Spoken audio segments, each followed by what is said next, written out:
Selamat pagi, kekasih Yesus Kristus. Selamat menjalani hari-hari kita bersama dengan Roh Kudus.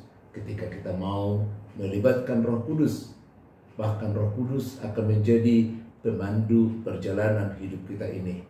Mau nggak mempercayakan Roh Kudus sebagai pemandu? Seperti kalau kita naik pesawat, kamu yakin nggak, kamu percaya nggak kalau yang menerbangkan pesawat itu bukan kita, tapi adalah pilot yang sudah terlatih, yang sudah memiliki jam terbang. Dialah yang menerbangkannya untuk kita. Sama seperti Roh Kudus, lebih dari itu. Dia yang membawa perjalanan ini, dan kita akan tenang saja sebagai anak-anak Tuhan, sebagaimana yang diperintahkannya. Saudara-saudara kekasih Yesus Kristus, sapaan rohani pagi hari ini, dalam satu minggu ini akan kami sajikan dengan tanda ajaib yang pertama yang Yesus lakukan, yakni ketika Yesus mengubah air menjadi anggur di pesta pernikahan yang di Kana. Itu kita coba perhatikan dengan seksama dari Yohanes pasal yang kedua, ayat yang pertama sampai ayat yang ke-11.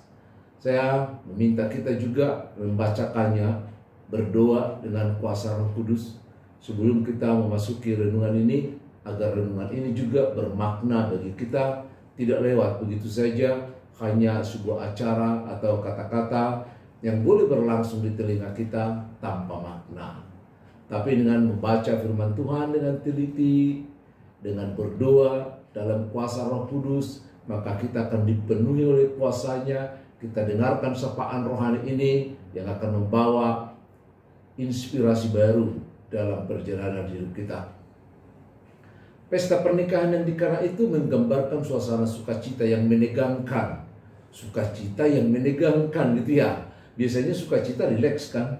Biasanya sukacita itu lepas. Ya. Biasanya sukacita itu membawa pikiran-pikiran yang mengembara dengan kesukaan.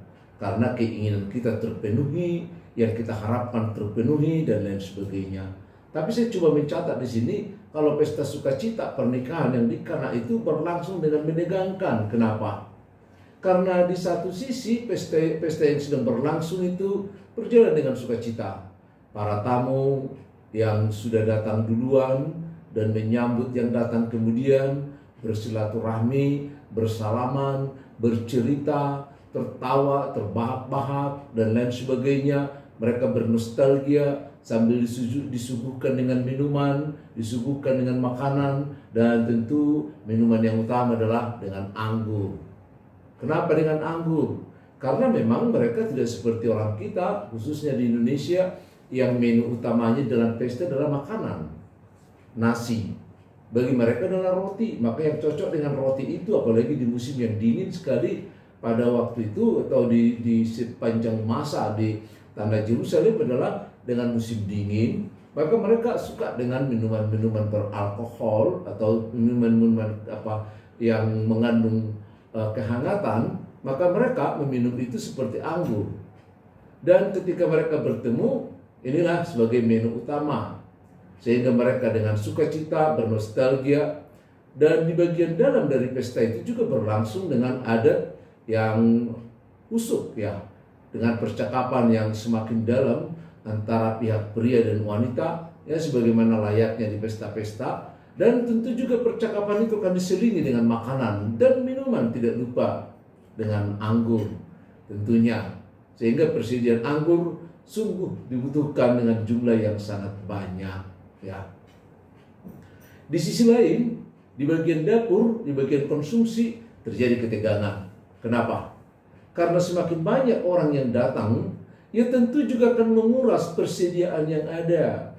Konsumsi yang mereka persiapkan itu, karena semakin banyak orang datang, ya tentu juga akan semakin menguras.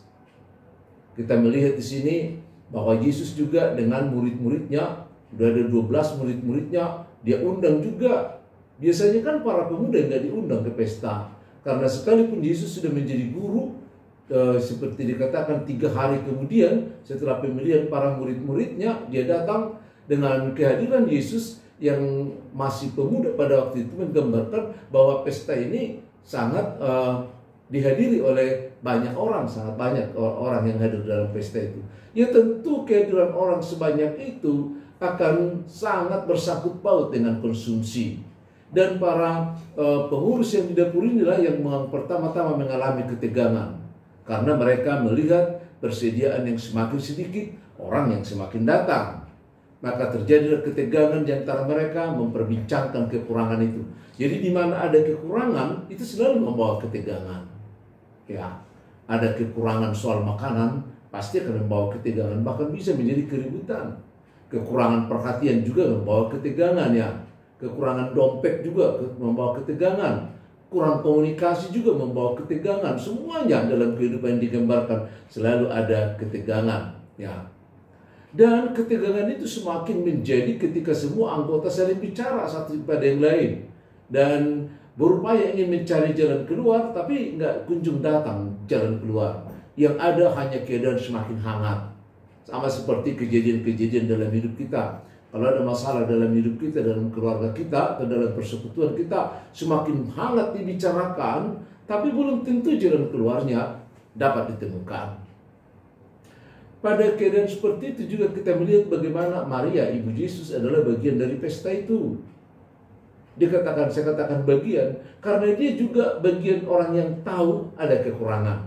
Sementara pesta berlangsung, ada sukacita, ada ketawa, mungkin ada nyanyian di situ ya, keyboard tunggal atau lain sebagainya, kalau istilah kasidah dan lain sebagainya ada di situ. Tapi ibu Yesus tahu kalau anggur, berarti dia adalah bagian dalam. Dia juga bagian yang ada di dapur. Dia tahu peristiwa yang ada di sana. Oleh karena itu, dia mencari Yesus karena itulah yang dia kenal. Dia adalah anaknya. Diceritakan tentang kekurangan yang ada di pesta itu. Beruntung memang ketika Yesus mereka undang di sana. Yesus ada di pesta itu. Lalu Maria juga punya saluran mencetuskan apa yang terjadi. Dan tanpa membawa keributan atau keadaan semakin tegang. Semakin beruntung karena kehadiran Yesus bukan hanya kehadiran seperti manusia biasa atau undangan lain. Kehadirannya juga diberi kesempatan berbicara. Diberi kesempatan berbicara berbeda antara diberi kesempatan kepada Raja Adat berbicara dengan Yesus berbicara dalam pesta itu. Sehingga membawa satu suasana yang sangat berbeda. Sekalipun itu masih di kalangan para urusan dapur ya, bagian konsumsi. Dan yang kemudian yang terakhir adalah ketika perintah Yesus, ketika percakapan Yesus, ketika kata-kata Yesus mereka lakukan dengan sepenuhnya tanpa banyak cakap. Kenapa nggak banyak cakap? Karena Maria ibu Yesus juga sudah mengatakan sebelumnya, apa saja nanti yang dikatakan lakukan. Apa saja dikatakan lakukan.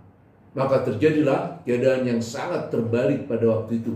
Kalau di awal saya katakan temanya adalah sukacita yang menegangkan, tapi saat ini sukacita yang mengubahkan.